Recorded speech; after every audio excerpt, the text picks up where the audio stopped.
Assalamualaikum warahmatullahi wabarakatuh. Apa kabarnya anak-anakku sekalian? Semoga kalian selalu diberikan kesehatan oleh Allah dan diberikan sehat jasmani dan rohani. Amin amin ya rabbal alamin. Baik anak-anakku sekalian, pagi ini kita akan belajar buku Pendidikan Agama Islam bab 1. Kalian sudah memegang bukunya kan? Seperti ini. Ya, ini buku untuk kelas 7. Dan kita akan membahas tentang bab 1, yaitu Asmaul Husna. Ya. Bagi yang sudah memegang bukunya silakan dibuka halaman 3. Sudah buka bukunya? Baik, Bapak akan jelaskan. Kita pada kali kesempatan ini akan membahas tentang Asmaul Husna. Apa itu Asmaul Husna? Al-asma artinya nama-nama atau sebuah nama, ya. Husna sesuatu yang baik, bisa juga yang indah ataupun yang mulia. Maka Asmaul Husna adalah nama-nama yang indah, nama-nama yang mulia, dan nama-nama yang baik. Bagi siapa? Bagi Allah Subhanahu wa Ta'ala. Mengapa kita sebagai umat Islam harus mengetahui dan mengenal nama-nama Allah? Anak-anakku sekalian, Allah memiliki sifat-sifat yang mulia. Allah memiliki nama-nama keindahan yang sangat mulia. Maka dari itu kita sebagai hambanya, maka kita harus mengenal sifat-sifat dan nama-nama Allah yang baik, agar kita selalu mendekatkan diri kepada Allah. Bagaimana kita bisa dekat dengan seseorang kalau kita tidak mengenal namanya? Maka begitu pula dengan Allah Subhanahu wa Ta'ala selaku Tuhan kita. Kalau kita ingin mengenal lebih dekat Allah, maka kita harus mengenal sifat-sifatnya, mengenal nama-namanya yang indah. Karena apa? Karena di dalamnya kita akan mendapatkan suatu pengetahuan, ya, akan keesaan dan kemuliaan Allah. Baik, di halaman 3 boleh dibuka bukunya, ya. Jadi dijelaskan pada materi kali ini akan dijelaskan Asmaul Husna Al-Alim, ya, lalu Al-Khabir, Asy-Syami, dan Al-Basir. Ya. Ada yang tahu Al-Alim itu apa? Ada yang tahu? Nah, Al-Alim itu adalah artinya Allah Maha Mengetahui. Baik, silakan dibuka di halaman 4. Al-Alim asal katanya dari kata ilm. Artinya secara bahasa adalah menjangkau sesuatu dengan keadaan yang sebenarnya.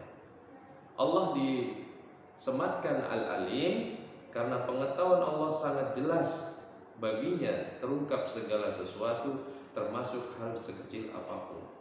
Jadi Allah Al-Alim, Allah mengetahui segala sesuatunya, nampak jelas di hadapan Allah. Segala sesuatu itu termasuk hal-hal yang sekecil apapun Allah Maha Mengetahui.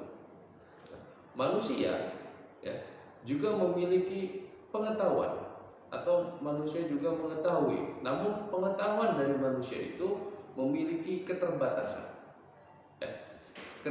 keterbatasan. Sebagaimana kalau seandainya ada soal pelajaran tanya jawab, tidak semua siswa bisa menjawab. Oleh karena itu manusia memiliki keterbatasan, pengetahuannya terbatas. Sedangkan pengetahuan Allah sangat-sangat tidak terbatas. Allah mengetahui, menjangkau segala sesuatunya, nampak jelas baginya hal sekecil apapun. Ya, boleh dilihat di halaman 4. Di situ kalian baca Quran surat Al-An'am ayat 80. Ya. Silakan dibaca masing-masing beserta artinya. Ya, baik. Lalu di dalam ayat lain Allah juga berfirman dalam Quran surat Al-Baqarah ayat 255. Silakan dibaca juga sama-sama, silakan beserta artinya. Baik. Ya.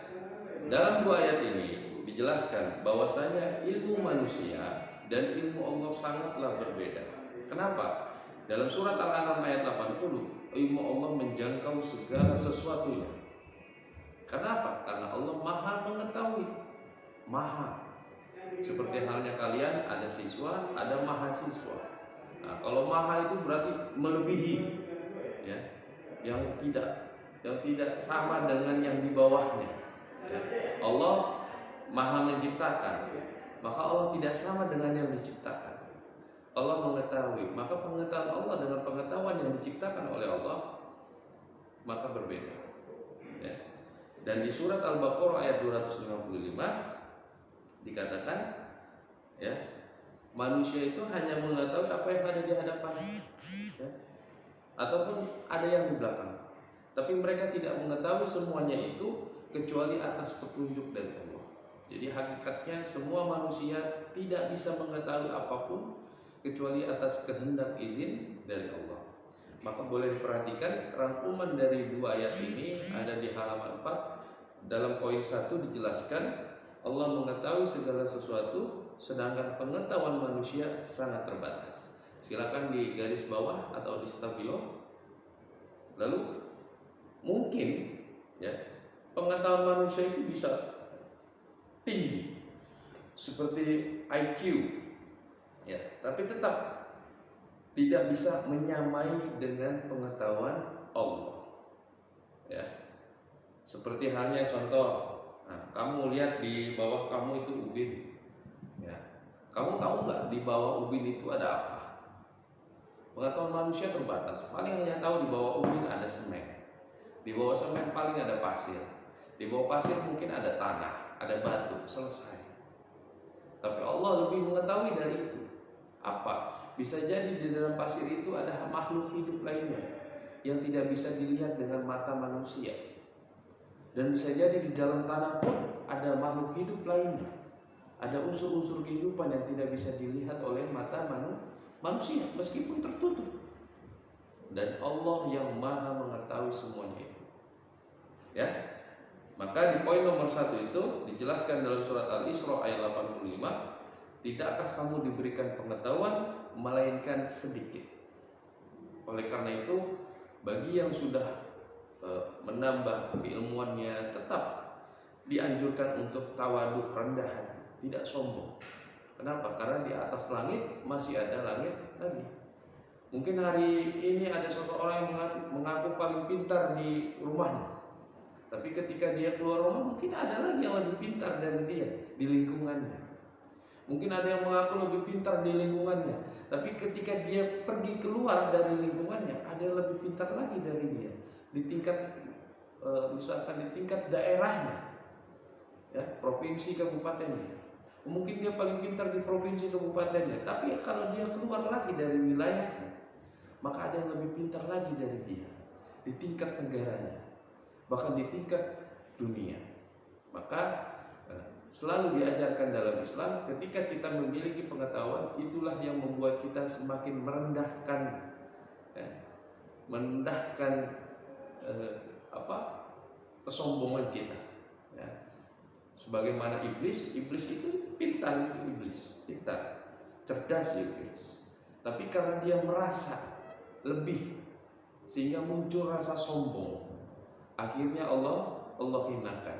Kisah iblis dengan Nabi Adam bisa kalian simak nanti di sejarah Islam lainnya. Baik, yang kedua, poin yang kedua adalah kejelasan pengetahuan manusia tidak dapat menyamai kejelasan pengetahuan dari Allah. Ya. Kejelasan pengetahuan manusia tidak dapat menyamai atau melebihi kemampuan pengetahuan dari Allah, keilmuan Allah. Ya. Bagaimana manusia hanya bisa melihat sesuatu yang terlihat secara fisik, secara kasat mata, secara langsung. Sedangkan pengetahuan Allah bisa mengetahui, ya, meskipun tidak terlihat secara langsung oleh mata manusia. Ya, seperti halnya contoh, kamu bisa baca pikiran saya? Enggak kan? Ya kan? Saya juga nggak bisa baca pikiran kamu. Tapi Allah bisa membaca pikiran saya, Allah juga bisa membaca pikiran kamu. Maka di sini dijelaskan pengetahuan manusia tidak mungkin sama dengan pengetahuan yang dimiliki oleh Allah. Ya, kejelasan pengetahuannya berbeda. Lalu yang ketiga, ilmu Allah tidak berubah, ya, dengan perubahan objeknya. Nah, sedangkan ilmu manusia itu berubah tergantung perubahan dari objeknya. Maksudnya apa, Pak? Ketika manusia mempelajari suatu keilmuan, dia akan mengambil kesimpulan, oh, bentuk dari bola itu bulan. Bola itu bulan. Benar nggak bola bulan? Benar. Tapi ketika ada suatu cabang olahraga yang berbeda dengan memakai bola, tapi bolanya nggak bulat, lonjong, maka manusia juga mengatakan, oh iya, olahraga itu bolanya ada tapi lonjong. Apa? Softball. Ya. Softball bolanya lonjong. Ya.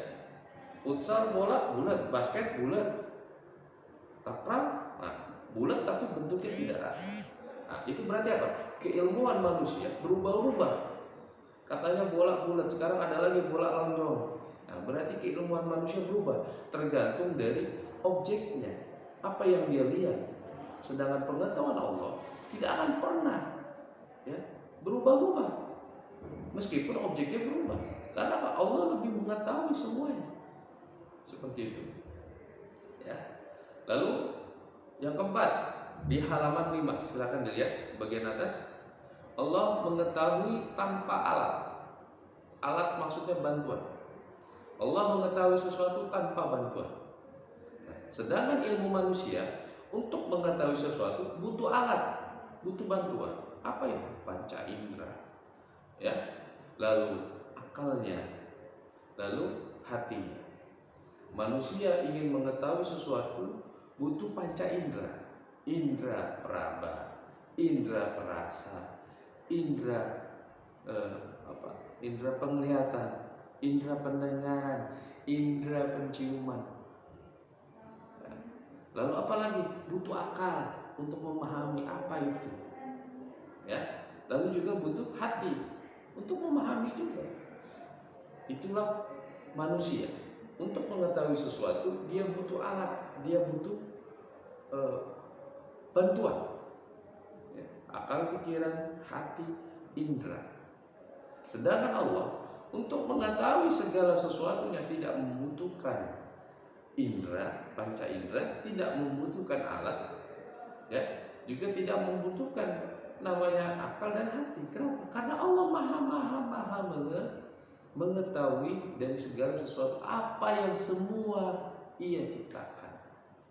Tentunya karena Allah maha menciptakan, Allah pasti maha mengetahui apa yang Dia ciptakan. Sehingga tidak bisa kita menyamai keilmuan Allah dengan keilmuan manusia. Yang terakhir, ilmu Allah bersifat kekal, ilmu Allah bersifat abadi. Sedangkan ilmu manusia tidak kekal. Manusia pasti mati, maka selesai. Tapi Allah kekal, abadi, maka ilmu Allah juga kekal. Nah, baik anak-anak sekalian, sudah dipahami ya. Jadi al-alim arti kata dari kata ilm artinya menjangkau segala sesuatu sesuai dengan keadaan sebenarnya. Lalu Allah al-alim, maka Allah mengetahui segala sesuatunya, ya, segalanya terungkap baginya, ya, hal sekecil apapun terlihat sangat jelas nampak. Ya. Kalau manusia pengetahuannya untuk mengetahui sesuatu itu terbatas. Ya, tadi dari poin nomor 1 sampai nomor 5 kalian boleh garis bawah, stabilo atau spidol, itu poin-poin perbedaan ilmu Allah dengan ilmu manusia. Baik, selanjutnya pengetahuan, ya, menurut Rasulullah bukan hanya terbatas kepada kemampuan dalam mengekspresikan, dalam menyampaikan, ya, tetapi juga dalam pengamalan, ya, sesuai dengan petunjuk Allah. Jadi menurut Rasulullah SAW bahwasanya pengetahuan itu bukan hanya sekedar pengucapan. Oh, saya tahu itu namanya ini, bukan sekedar ucap. Tapi pengetahuan itu bagaimana menurut Rasulullah itu bisa diamalkan menjadi suatu ibadah. Menuntut ilmu ibadah, mempelajari ilmu ibadah, ya, memahami ilmu ibadah, mengamalkan ilmu ibadah, ya. Jadi keilmuan ini atau pengetahuan menurut Rasulullah bukan sekedar mengekspresikan, sekedar penyebutan dari kata-kata saja, tapi juga bisa diaplikasikan dalam bentuk amalan perbuatan dalam aktivitas keseharian. Contoh, kamu mengetahui bahwasanya manusia itu butuh makan. Kalau tidak makan, manusia itu badannya lemas, lesu, ya, bahkan bisa sakit. Tapi apakah sekedar hanya makan itu untuk supaya badan itu tidak sakit, tidak lemas? Bukan. Tapi bagaimana menurut Rasulullah, makannya kamu, ya, itu adalah sesuatu nikmat karunia dari Allah untuk menambah energi dalam hal ibadah.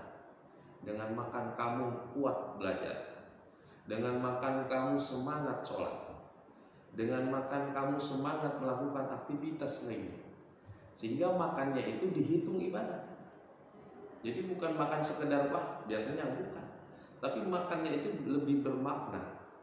Ya, itulah pengetahuan yang dimaksud oleh Rasulullah, bukan sekedar kata, tapi lebih kepada amal perbuatan.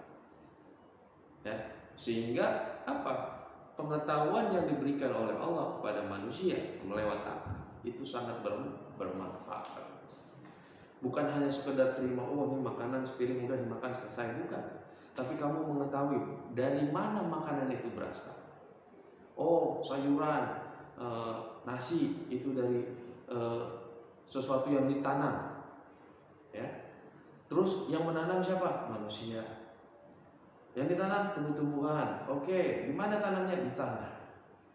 Tanah itu unsurnya ada apa aja? Siapa yang menciptakan tanah? Siapa yang menciptakan manusia yang untuk menanam itu? Dan siapa yang menciptakan benih-benih sayuran itu? Jawabannya satu, Allah. Maka makan tadi bukan hanya sekedar mengenyangkan, tapi juga mengetahui asal usul dari semua itu berasal dari Allah. Pengetahuan itu asal usulnya dari Allah. Nikmat karunia berasal dari Allah. Sehingga di sini dijelaskan Allah Subhanahu wa taala berfirman yang artinya dalam surat Al-Hajj ayat 54, supaya orang-orang yang mempunyai ilmu pengetahuan bahwa dia Al-Quran, dia itu Al-Quran adalah benar-benar dari Tuhanmu. Lalu mereka beriman dan kemudian hati mereka tunduk kepadanya. Maksud dari ayat ini adalah bagaimana orang yang sudah memiliki pengetahuan meyakini dengan benar bahwasanya pengetahuan itu adalah berasal dari Allah, sebagaimana yang telah dijelaskan dalam Al-Quran. Lalu mereka beriman kepada Allah, beriman dengan apa yang disampaikan oleh Allah dalam Al-Quran.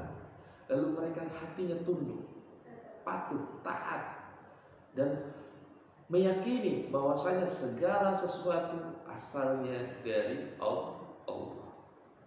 Maka ilmu ini juga harus mengantarkan seseorang kepada amal perbuatan yang bermanfaat, begitu. Sehingga Rasulullah SAW berdoa dan meminta perlindungan dari Allah dari ilmu yang tidak bermanfaat. Allahumma inni a'udzubika minal ilmi la yanfa' wa min qalbi la yakhsha'u wa min nafsin la tashba'u wa min da'watin la yustajabu lah.